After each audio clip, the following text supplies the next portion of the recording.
Hi and welcome to Mystic Studio of Arts. My name is Shivani Karhadkar and I warmly welcome you to our performance series Befriending the Bard, a series where we present monologues from the brilliant works of William Shakespeare. Today's performance is a new beginning. We are moving on from monologues to probably duologues. Today's performance is from Julius Caesar, a well-known and brilliant tragedy by William Shakespeare. We see important characters like Brutus and Cassius starting their devious plan.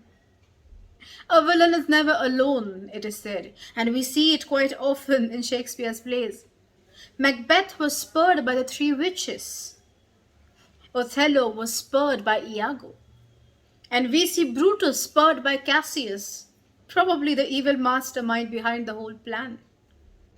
The most interesting part of today's performance is I myself am doing both the characters, Brutus and Cassius, through a versatile medium of Commedia Dell'Arte, or the Italian comedy as we call it.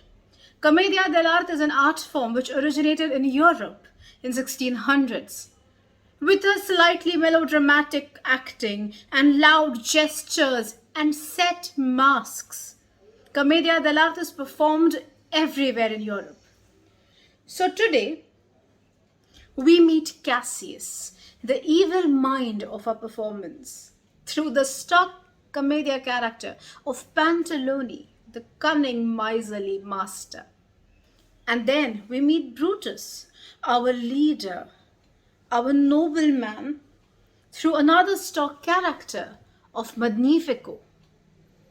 Both of these masks are made by me and we use them extensively in most of our school productions. We hope you like this experiment of mine. And if you like our videos, do share and subscribe to our channel. And do not forget to press the bell icon. Believe me, some really interesting videos are coming up. Thank you.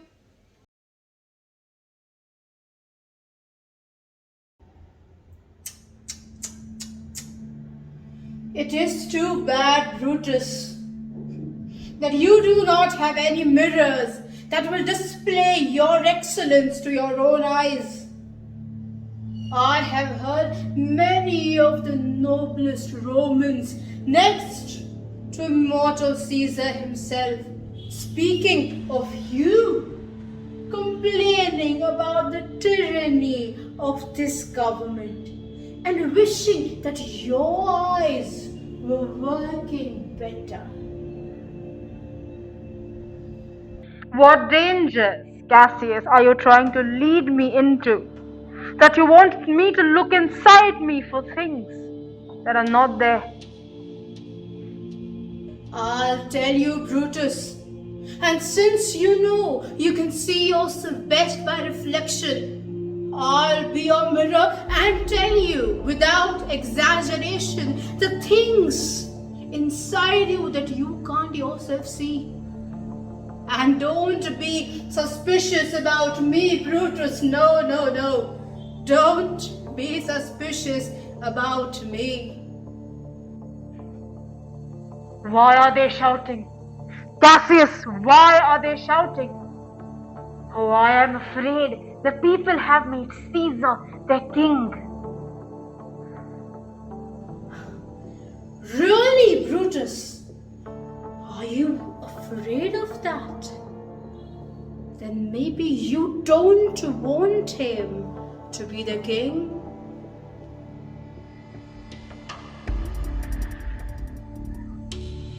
I don't, Cassius, though I love Caesar. But why do you hold me here? What do you want to tell me?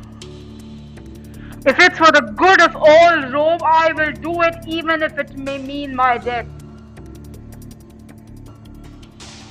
May the gods give me good luck, only as long as I value honor more than I fear death.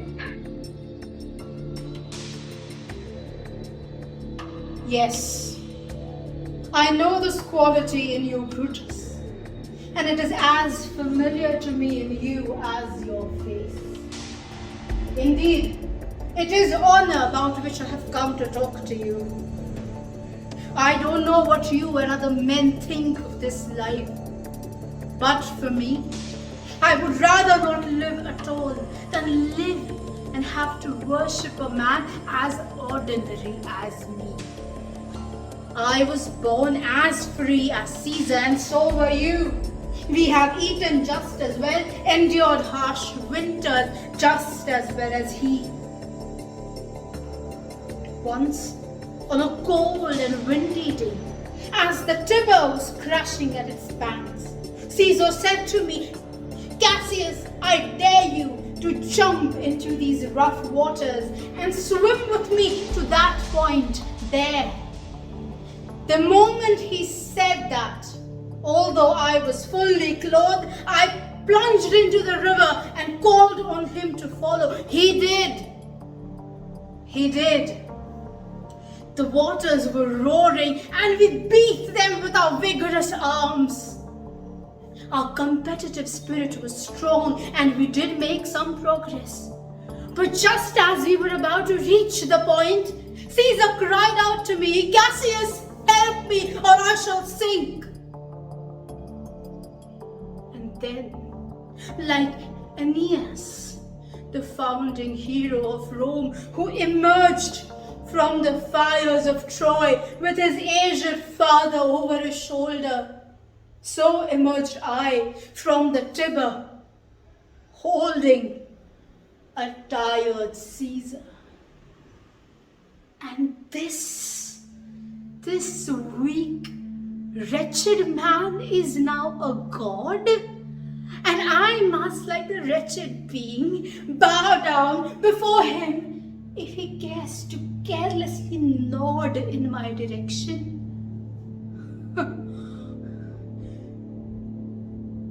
You know, in Spain, Caesar had fever which made him shake. Oh yes, this so-called god, he shook. His cowardly lips turned white, and the gaze that terrifies all men of Rome lost its gleam. And the mighty voice that orders all the Romans to inscribe his speeches in their books, called out, "Give me some water, Titinius," like a weak, sickly girl. And it astounds me that this weak creature can win the world and hold the trophy of victory alone.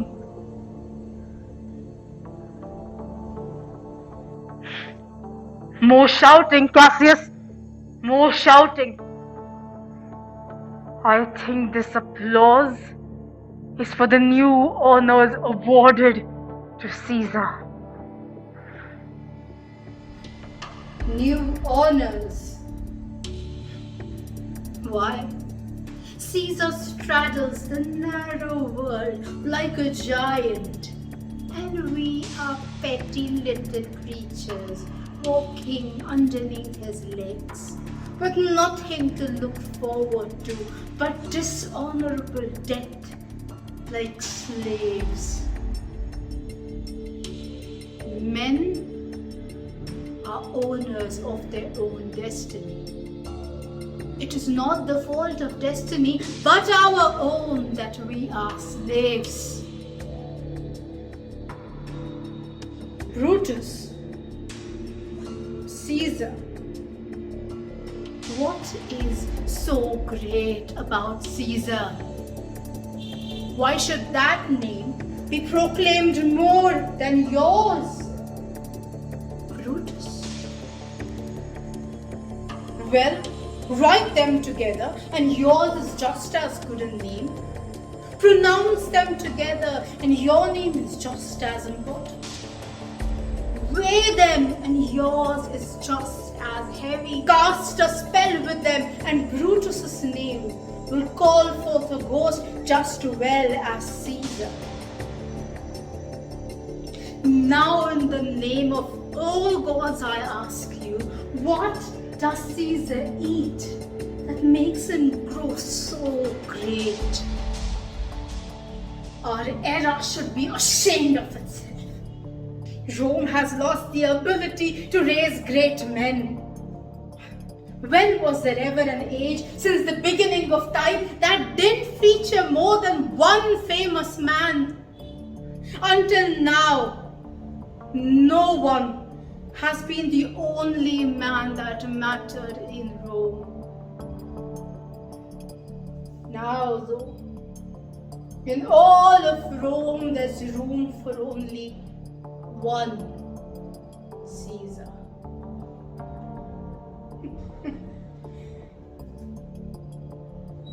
You and I, Brutus,